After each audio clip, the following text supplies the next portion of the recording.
ल सबैजनाले 5 मिनेट जति चाहिँ यहाँ आँखा घुमाऊ है त।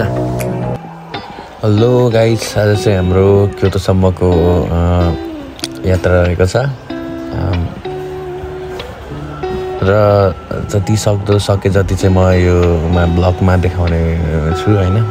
स्पेशली चाहिँ क्योटोको त्यो गोल्डन टेम्पल सुनको मन्दिर देखाउन चाहन्छु। आजको हाम्रो टिम चाहिँ 4 जना छौँ। कोही क्यामेरा खिच्दै हुनुहुन्छ, कोही हिँडिरहेको छ, आफ्नै तालमा छ। ठ्याक्क ट्रेन पनि आयो, हामी अब चढी पनि हाल्यौँ।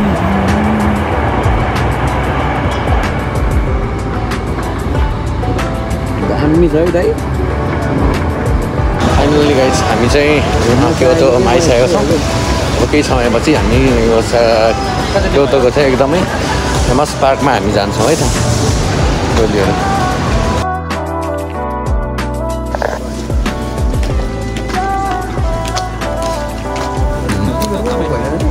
स्पेसल्ली चाहिँ यहाँ बढी खैरीहरू आउँदो रहेछ होइन।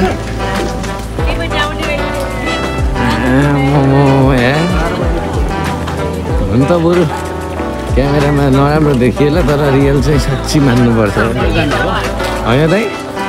यता जाउँ होला, समुद्रतिर लाग्दैन त, समुद्र जानु होला पोखरीतिर। यहाँबाट सिधै भित्र छिरौँ।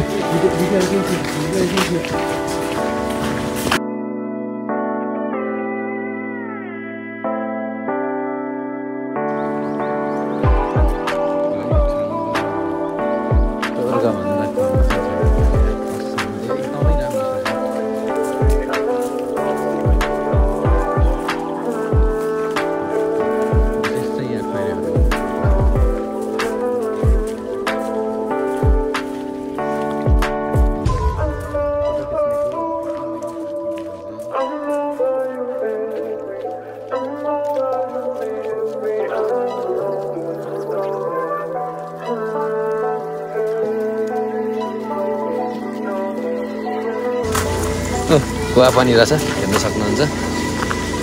अब यति मात्र हो कि ठाउँ, यो झर्ना नि रहेछ त यार माथि।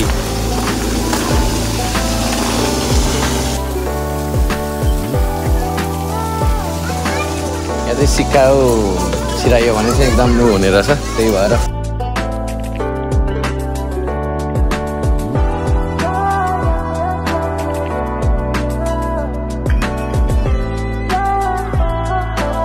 छिरेन। ल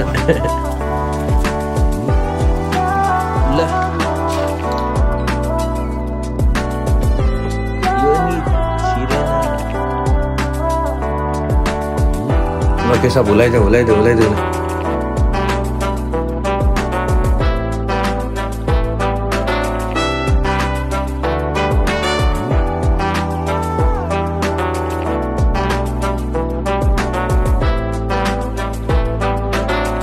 अलिकति हात चाहिँ बाङ्गो भएकोले गर्दाखेरि बस्न सकेन होइन। तैपनि एकछिनै भए पनि रमाइलो भयो। हरेक हुन्छ नि त सहरी ऊहरू चाहिँ एकदम निसासिँदा बाहिर आज धेरै आयो। यहाँ आएपछि चाहिँ एकदम आफूलाई पनि मन शान्त भएको छ र आफू पनि एकदम पुरा निसासिएको थिएँ होइन। त्यहाँ आएर चाहिँ अहिले चाहिँ एकदमै सास फेर्न पाएर एकदमै खुसी भयो जस्तो फिल भइरहेछ। एकदम